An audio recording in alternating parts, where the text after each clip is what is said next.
अस्सलाम वालेकुम। उम्मीद करता हूँ कि आप सब ठीक ठाक होंगे और फिट फाट होंगे। आज की सबसे बड़ी न्यूज़ ये है कि पीटीआई के chairman Imran Khan cipher case में उनको ज़मानत मिल चुकी है।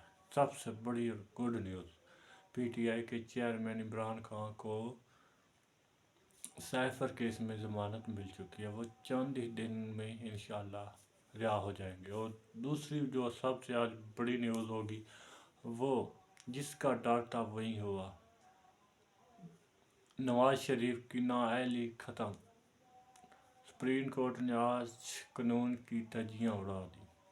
सबसे अफसोसनाक खबर, अफसोसनाक इसलिए कह रहा हूँ कि जिसका डर था सबको, बड़े बड़े साफियों ने इस पर ट्वीट किए हैं, जिनमें अरशाद भट्टी हो गया, इमरान रियाज हो गया, बड़े बड़े सीनियर तजियाकारों ने इस पर ट्वीट किए हैं। सब ने ही कहा कि आज इंसाफ का कातिल किया गया है और इसमें बहुत बड़ा सुप्रीम कोर्ट को, मैं कहता हूँ, झटका लगा है।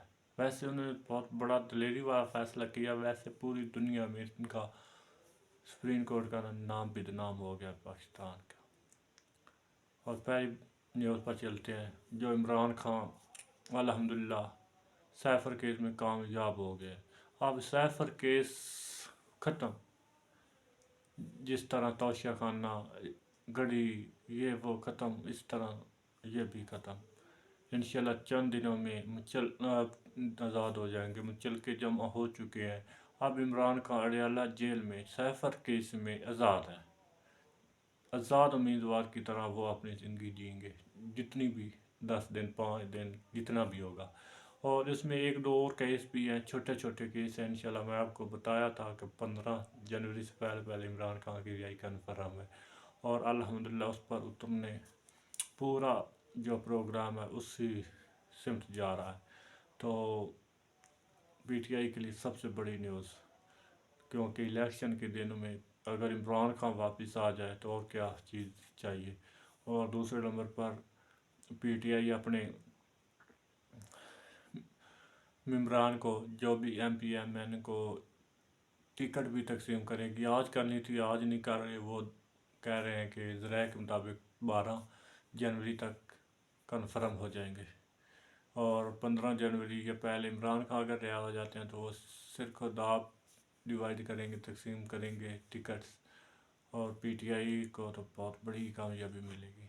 और दूसरे नंबर पर अगर दूसरी न्यूज़ के बारे में आपको बताता हूँ तो नवाज शरीफ जो 5 साल के लिए नाअहल गया, 5 साल नहीं, पूरी ताहयात नाअहली केस, वो जहांगीर तरीन, नवाज शरीफ और जहांगीर तरीन दोनों अहल हो चुके हैं। इलेक्शन लड़ सकते हैं, बस इलेक्शन लड़ सकते हैं। और इसमें क्या उनको फ़ायदा होगा? 8 फरवरी को सब पता चल जाएगा कि अहल कौन है और ना अहल कौन है।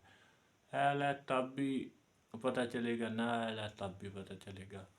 तो इंशाल्लाह इससे इतना फ़र्क नहीं पड़ने वाला। पर जो अदालत है, आज से 2 साल पहले ही उन्होंने कहना शुरू कर दिया कि जब काजी साहब आएंगे तो हमारी सारे मसले हल हो जाएंगे। उनके तो सारे मसले हल हो गए। पूरे पाकिस्तान का जो इंसाफ का कातिल किया गया है, कत्ल किया गया है, उनको कौन रोकेगा? उनकी कौन तर्जुमानी करेगा? पूरी दुनिया में पाकिस्तान का इमेज को नुकसान पहुंचा है और पूरी दुनिया में पाकिस्तान का जो इंसाफ है, वैसे पाकिस्तान का तो इंसाफ 100% होना चाहिए था, क्योंकि मुसलमान एज ए मुसलमान होने के नाते मुसलमानों में तो पाकिस्तान सबसे सरफरिस्त है, तो उनका तो इंसाफ होना चाहिए। वो इंसाफ इससे बेहतर यहूदी ईसाई कर रहे हैं।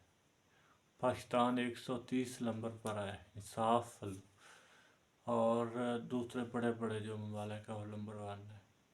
अफसोस इस बात का कि अगर पाकिस्तान इंसाफ नहीं कर सकता, ये कैसा होता है पाकिस्तान में इंसाफ नहीं हो रहा, तो बेइंसाफ़ी भी ना की जाए। जिस तरह आज जुल्म किया गया है, ये जुल्म है, इतने करप्ट, इतना बड़ा चोर को रिलीफ दिया गया है, तो क्या हो रहा है?